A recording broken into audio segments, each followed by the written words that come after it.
কুর্মী সমাজের ঝাড়গ্রামে লোকসভার প্রার্থী সূর্য সিং বেসরা মুখ্যমন্ত্রী মমতা বন্দ্যোপাধ্যায়কে প্রধানমন্ত্রী হওয়ার কথা দিলেন। শহরের পুরাতন ঝাড়গ্রামে অবস্থিত সংবাদ ভবনে সাংবাদিক সম্মেলনের আয়োজন করা হয় আদিবাসী কুর্মী সমাজের পক্ষ থেকে। সাংবাদিক সম্মেলন থেকে প্রার্থী বলেন, জঙ্গলমহলের 5টি লোকসভা কেন্দ্র কুর্মীদের ছেড়ে দিলে মমতা বন্দ্যোপাধ্যায়কে প্রধানমন্ত্রী হিসেবে আমরা দেখতে চাই। আমাদের লড়াই বিজেপির বিরুদ্ধে, তৃণমূলের বিরুদ্ধে নয়। সাংবাদিক সম্মেলন থেকে আদিবাসী কুর্মী সমাজের নির্দল প্রার্থী সূর্য সিং বেসরা তথা ঝাড়খণ্ড রাজ্যের ঘাটশিলা বিধানসভার প্রাক্তন বিধায়ক সূর্য সিং বাবু কি বললেন চলুন শুনে নিয়ে যাক। এখান থেকে আপনি কি ঘোষণা করলেন আজ? আজকে ঘোষণা করলাম, প্রথম হচ্ছে আমাদের দাবি হচ্ছে কি এই ইলেকশনের মেন এজেন্ডা হবে কি আদিবাসী কর্মীকে এসটি তালিকাভুক্ত করা যাবে, যেটা কি 1913-তে কুর্মী অ্যাবরিজিনাল লিস্টে ছিল 13টা জাতির মধ্যে, যেখানে সাঁওতাল ছিল, মুন্ডা ছিল, উরাম ছিল, ওইখানে কুর্মী ছিল, তারপরে 31তেও ছিল, তারপরে এর দিককে সরিয়ে দিয়েছে।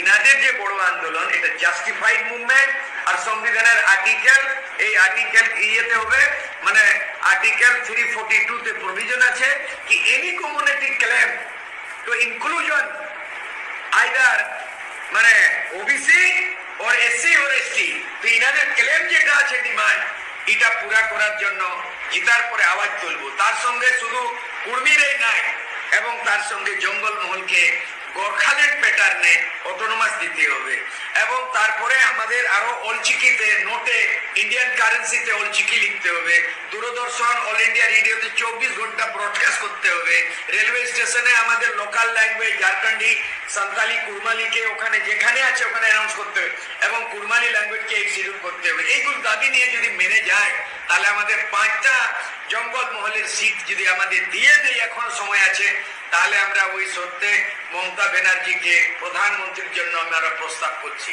এই ঝাড়গ্রাম থেকে করছি। আদিবাসী ক্যান্ডিডেট হয়ে সূর্য সিং বেসরা যেভাবে দ্রৌপদী মুর্মুকে একলা পুরো প্রচার করলাম অল ইন্ডিয়া, এবং সবাই অন্তর আত্মাতে ওকে ভোট দিয়ে ওরা আজকে দেশের প্রধানমন্ত্রী হয় একটা মহিলা, একটা আদিবাসী দ্রৌপদী মুর্মু, তেমনি আমরা চাই এই মমতার আছে ক্ষমতা, সে চালাতে পারবে। এখন ইন্ডিয়ার মধ্যে 50টা ঘটক দল রয়েছে, আপোষে লড়ছে, ভিড়ছে, তার প্রধানমন্ত্রীর যোগ্যতা নাই, কিন্তু ইনার যে একটা ক্যাপাসিটি আমরা দেখছি, মমতার মধ্যে ক্ষমতা আছে কি ভারত দেশকে চালাতে পারবে, আর তবেই সে প্রধানমন্ত্রীর জন্য প্রস্তাব রাখছি আগামী দিনে প্রধানমন্ত্রী।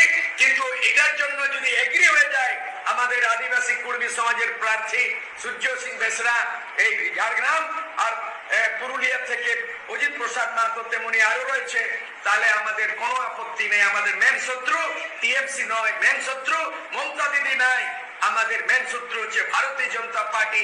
গত ইলেকশনে 18টা বিজেপি পশ্চিমবঙ্গে জিতেছিল, এইবারে যদি এই ফ্যাক্ট আমাদের হয়ে যায় টিএমসি আর আমাদের আদিবাসী কুর্মী আর আদিবাসী সমাজ সাঁওতালদের, তাহলে আমরা এখান থেকে বিজেপি আমরা একদম তাড়াতে পারবো, আর এখানে আমাদের ক্ষমতা আমরা আসতে পারবো। এইটাই আমাদের ঘোষণা। মানে মূল বিষয় হচ্ছে জঙ্গলমহলের 5টা সিট আপনারা দাবি করছেন, বিনিময়ে মমতা ব্যানার্জিকে প্রধানমন্ত্রী বানাবো। কোন কোন আসন রয়েছে জঙ্গলমহলে? জঙ্গলমহলে একটা রিজার্ভ সিট ঝাড়গ্রাম, এটা পুরুলিয়া হলো, আর যেটা বাঁকুড়া হলো, মেদিনীপুর হলো, আর মালদা, একটা 5টা সিট।